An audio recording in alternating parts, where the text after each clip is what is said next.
कल्पना कीजिए, आप 30 वर्ष के हैं और आप जेल की सलाखों के भीतर खड़े हैं और बाहर आपकी युवा पत्नी खड़ी है, जिसके हाथ में हाल ही में मरा हुआ आपका बच्चा है।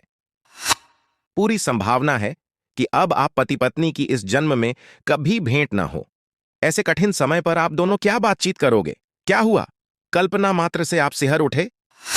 जी हां, बात है भारतीय स्वतंत्रता संग्राम के सबसे चमकते सितारे विनायक दामोदर सावरकर की। यह परिस्थिति उनके जीवन में आई थी जब अंग्रेजों ने उन्हें काला पानी, अंदामन सेलुलर जेल की कठोरतम सजा के लिए अंडमान जेल भेजने का निर्णय लिया और उनकी पत्नी उनसे मिलने जेल में आई।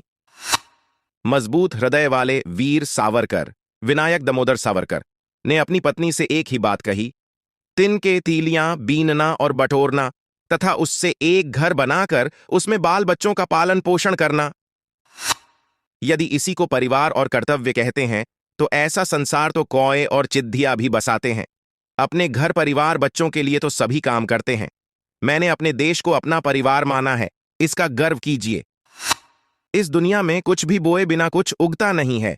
धरती से ज्वार की फसल उगानी हो तो उसके कुछ दानों को जमीन में गड्ढ ढाहना ही होता है। वह बीज जमीन में, खेत में जाकर मिलते हैं, तभी अगली ज्वार की फसल आती है।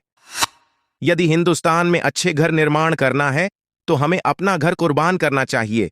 कोई न कोई मकान ध्वस्त होकर मिट्टी में न मिलेगा, तब तक नए मकान का नवनिर्माण कैसे होगा? कल्पना करो कि हमने अपने ही हाथों अपने घर के चूल्हे फोड़ दिए हैं, अपने घर में आग लगा दी है, परंतु आज का यही धुआं कल भारत के प्रत्येक घर से स्वर्ण का धुआं बनकर निकलेगा। यमुनाबाई, बुरा न माने, मैंने तुम्हें एक ही जन्म में इतना कष्ट दिया है कि यही पति मुझे जन्म जन्मांतर तक मिले। ऐसा कैसे कह सकती हो?